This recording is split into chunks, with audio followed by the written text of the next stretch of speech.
Today's guest is Bob Scumacher, United Airlines Regional Director for Sales. The airline's just announced 3 non-stop flights a week year-round between Cape Town and New York, and that's from June. Hi, Bob. Hey, Sarah. What great timing this chat is. Great timing. The news has been very well received. It's been called a huge vote of confidence in demand for trips to South Africa, especially. How long has this been in the making? And can you tell us about the demand you're seeing for travel from both markets? I'd be a fibber if I told you that I knew that they'd been brewing this for more than a week or two.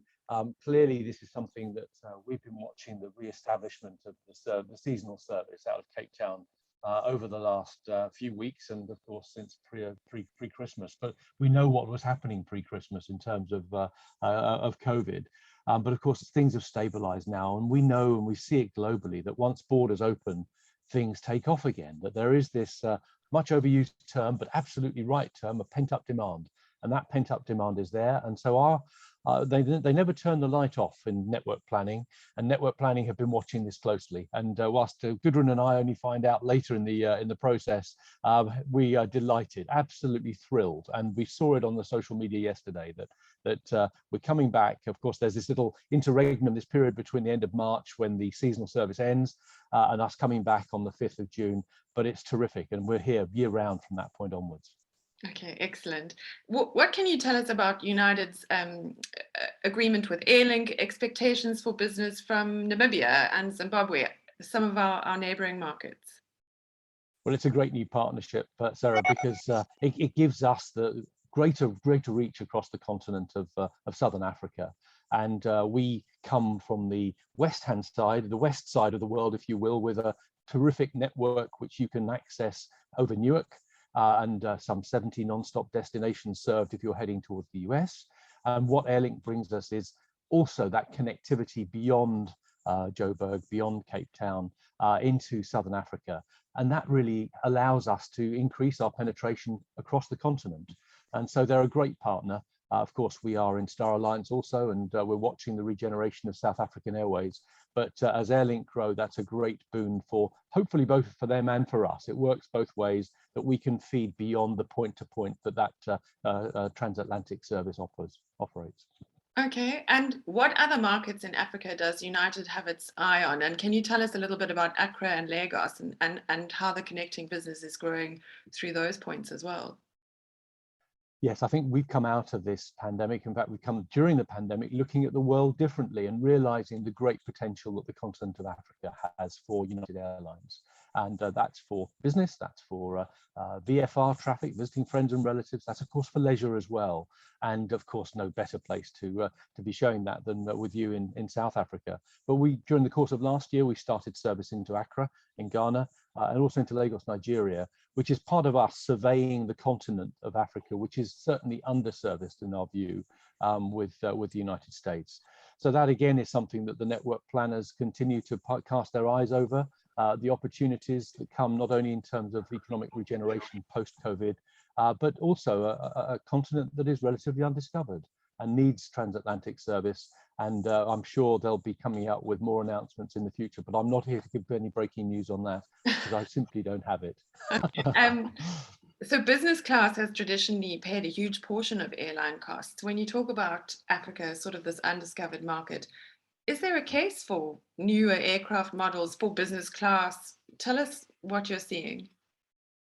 Well, we are very fortunate to be operating our newest aircraft, long-haul aircraft type, into the Johannesburg and Cape Town markets with the 787-900, which is really our new queen of the skies, if you will, in terms of connecting long haul, and this is long haul flying.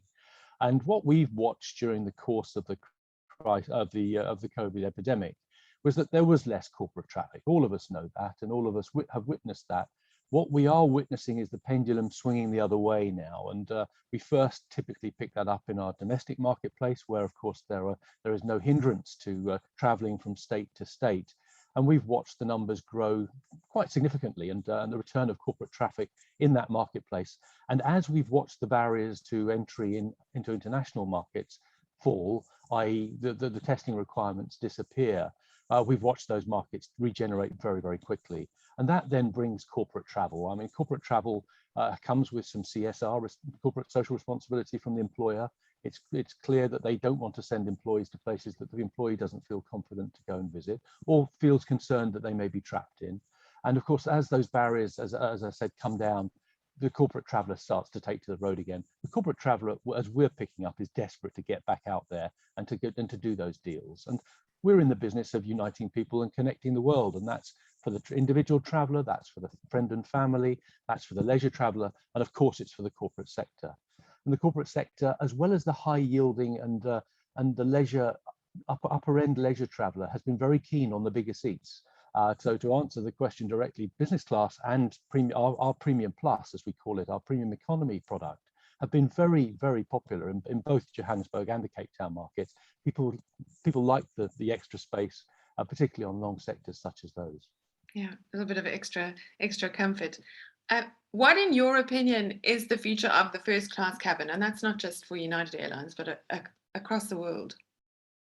It's a good question, Sarah, and I think it gets lost a little bit in the term first class. I mean, we would refer to our domestic product as being economy and first class, and so we can, in that respect, say, well, we offer a first class product, but per se, internationally, there's little first class now, because the quality, I think we use the term service creep, the quality of the business class cabin that you'll find on an airplane on many carriers, and particularly on United with our Polaris product, is as good as any first class product 10 years ago or 20 years ago, in terms of the space, in terms of the comfort, in terms of the offering, meal, drinks, etc., is akin to anything that went before, and arguably in many cases better. So I think in that respect, there's fewer and fewer first class cabins which are still hung on to by some carriers for their own reasons. We believe that you won't find much better than Polaris business class, frankly, on any international sector, and we're very proud of it. And who needs more? How is United incentivizing agents in South Africa and in general? What's the relationship? Well, we coexist, as simple as that. We're joined at the hip. It's an absolute vital relationship for us, and that's I'm speaking to you from London, but that's true across all of our international network and in the US too. That we realise that there's only so much that we can put out there, only so much communication that we can do, and the essential conduit is, and particularly during this time of crisis, where we've seen the absolute importance of a travel planner and advisor, someone who can take the traveller through the hoops. And boy, have there been some hoops! But even outside of the COVID crisis, where there is that relationship between the customer and the sales advisor, where confidence builds, and of course will be essential as we rebuild that now as the pandemic hopefully wanes. So we feel we're joined at the hip. We have, and we work with our joint venture partners in the South African market and across the whole of the EMEA, frankly, with Lufthansa and with Air Canada, who are on the joint venture together with us, and we put promotions out through the travel agencies. We have, as you well know, development promotions who are just our A1, number one general sales agency, who have such great relationships with your readership and with the trade, and we couldn't do that without them either. And so this relationship is fundamental to our success, and that's the reason, frankly, why we've been able to turn around this week and say we're coming back, and we're coming back sooner, because the relationship is so strong. Okay, well, that's great. You spoke a little bit about the corporate market sort of rearing to go. Can you tell us just a little bit more about what you're seeing in Africa? Has it recovered here, and South Africa specifically, compared to some of the other markets that you look after? There's two answers to that, Sarah. Overall, that market is still slower to return. And we'll say that for United, and I think we'd say that for every other international carrier. And we have basically been spending our time watching the regulations at borders change. And thankfully, the change is now typically towards an opening, rather than what we saw prior to Christmas with Omicron, where things started to close down. And what we watch religiously is the number of customers going through, the number of passengers going through US airports. And that is a number that's now running in the early mid 80% of 2019 levels for the same day in 2019. That gives, again, that's a sort of, as I mentioned earlier, that gives us an insight into if there's unfettered access to a on a point-to-point basis on a route, people will get on airplanes and fly again. They're desperate to go do that. So as your regulations have softened, and as the US regulations for South African access, of course, have gone away too, with the exception of a pre-departure test that we're all having to do. As those walls fall or come down, then we see the opposite happen. We see people just get on airplanes and rebuild the business. So we're very we watch our global accounts, of course, and their activities. Their activities are still more domestic US than they are trans-border. But that is growing in mid-single digits week on week now, and that shows that the confidence is being restored to get back on airplanes, to go and seal the deal, and to go travel again. So it's coming back, and we trust it'll increase pace as well as we head towards March and into the Northern Hemisphere summer, and people just get back to doing what they did before and enjoying. Okay, well, we look forward to seeing those Cape Town flights chock full in both directions. Thank you for your time, for being with us today.